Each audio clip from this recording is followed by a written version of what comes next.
Bharat Ratna doctor Babasaheb Ambedkar यांच्या संदर्भात फेसबुकवर कथित अभद्र आणि आक्षेपार्ह पोस्ट टाकणाऱ्या गोंदिया जिल्ह्याच्या सडक अर्जुनी तालुक्यांतर्गत येणाऱ्या कोसानतोंडी गावातील गौरेश बावनकर याला डुगीपार पोलिसांनी अटक केली आहे। या घटनेमुळे परिसरात संतापाचं वातावरण निर्माण झालं आहे। मिळालेल्या माहितीनुसार आरोपी गौरेश बावनकर याने फेसबुकवर डॉक्टर बाबासाहेब आंबेडकर यांच्याविषयी आक्षेपार्ह पोस्ट शेअर केली होती। ही पोस्ट सोशल मीडियावर व्हायरल होताच आंबेडकरवादी संघटना आणि नागरिकांकडून तीव्र नाराजी व्यक्त करण्यात आली। या प्रकरणी पोलीस ठाण्यात तक्रार दाखल करण्यात आली असून आरोपी विरुद्ध अॅट्रॉसिटी कायद्यासह विविध कलमान्वये गुन्हा दाखल करण्यात आला। तक्रारीनंतर पोलिसांनी तात्काळ तपास सुरू करत सोशल मीडिया पोस्टची पडताळणी केली आणि आरोपी गौरेश बावनकर याला अटक केली। पोलिसांनी संबंधित कलमान्वये गुन्हा दाखल केला असून प्रकरणाचा अधिक तपास सुरू असल्याची माहिती दिली आहे। तर यापुढे देखील अशा घटना घडू नयेत म्हणून समाजाच्या वतीने आज पत्रकार परिषद घेण्यात आली आहे। दरम्यान सोशल मीडियाचा वापर जबाबदारीने करण्याचं आवाहन पोलीस प्रशासनाकडून करण्यात आलं। नागरिकांनी अफवा किंवा आक्षेपार्ह मजकूर पसरवू नयेत असंही सांगण्यात आलं आहे। गोंदियाहून प्रतिनिधी अमरदीप बडगे। दिनांक 8 रोजी डुगीपार पोलीस स्टेशन येथे डॉक्टर बाबासाहेब आंबेडकर यांच्या विरुद्ध आक्षेपार्ह पोस्ट शेअर केल्याने पोलीस स्टेशनला गुन्हा नोंद करण्यात आला।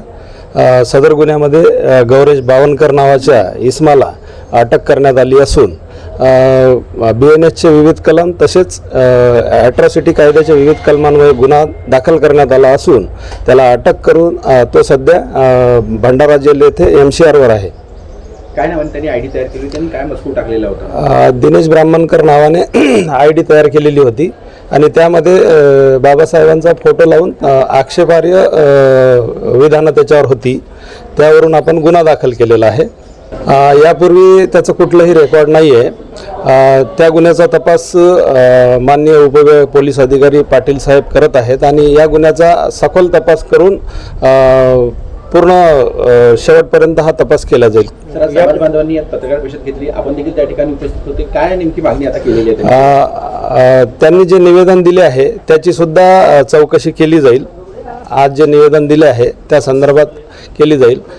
माझं आपल्या माध्यमातून एक आव्हान आहे की लोकांनी कुठल्याही अशा प्रकारच्या ज्या पोस्ट आहेत आक्षेपार्ह, ह्या पोस्ट कोणालाही शेअर करू नये, पसरवू नये, कारण हा एक दंडनीय अपराध आहे, कारवाई होऊ शकते। म्हणून माझ्या आपल्या मार्फतीनं सर्वांना आव्हान आहे का अशा प्रकारच्या पोस्ट कोणी शेअर करू नये किंवा पोस्ट करू नये। कोसमतोंडी येथील श्री गौरेशजी बावनकर यांची ती फेसबुक आयडी आहे। त्यांनी बनावट दिनेश ब्राह्मणकर नावाची एक बनावट आयडी तयार करून अशा प्रकारचा कार्यक्रम त्यांच्या वतीनं सोशल मीडियावर महामानवांची महापुरुषांची बदनामी करण्याचा कट कारस्थान जाणून बुजून त्यांच्या वतीनं सुरू आहे। म्हणून काल 60-70 समाज बांधव, आमचे बौद्ध समाज बांधव सडक अर्जुनी तालुक्यातील तक्रारकर्ते श्री रोशन बडोले व इतर समाज बांधव, दुसरी तक्रार श्री विदेश टेंभुर्णे आणि इतर समाज बांधव यांच्या मुख्य तक्रारकर्ते म्हणून आणि इतर आम्ही जे समाज बांधव म्हणून काल माननीय डुगीपार ठाणेदार यांना तक्रार दिली। त्या तक्रारीच्या अनुषंगाने विविध कलमे लावून डुगीपार ठाणेदार यांनी त्यांना कालच तात्काळ अटक करून भंडारा इथे त्यांची काल रवानगी केली।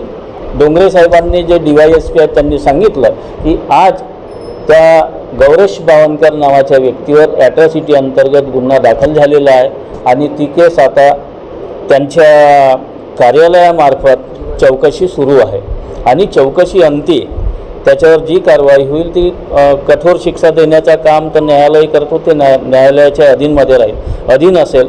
परंतु आमची मागणी आहे की संपूर्ण आता ही जिल्ह्यामध्येच बाब गेली, जिल्ह्यातील बौद्ध समाज बांधवांच्या वतीनं त्यांच्यावर कठोर कारवाई व्हावी। भविष्यामध्ये कोणताही व्यक्ती जिल्ह्यातील, मग तो कोणत्याही समाजाचा असेल, अशा प्रकारचे घृणास्पद कृत्ये, जातीमध्ये तेढ निर्माण करणे, महापुरुषांच्या विचारांचं विविध प्रकारचे ते विद्रुपीकरण आहे चित्रांचं, ते करणे, त्यांवर तेढ निर्माण होईल अशा प्रकारचे लेख, संदेश सोशल मीडियाच्या माध्यमातून प्रसारित करणे असा प्रकार भविष्यामध्ये होऊ नये हीच आमची मागणी आहे। दिवसभरातील घडामोडींचा आढावा घेण्यासाठी पाहत रहा N24 मराठी न्यूज चॅनल.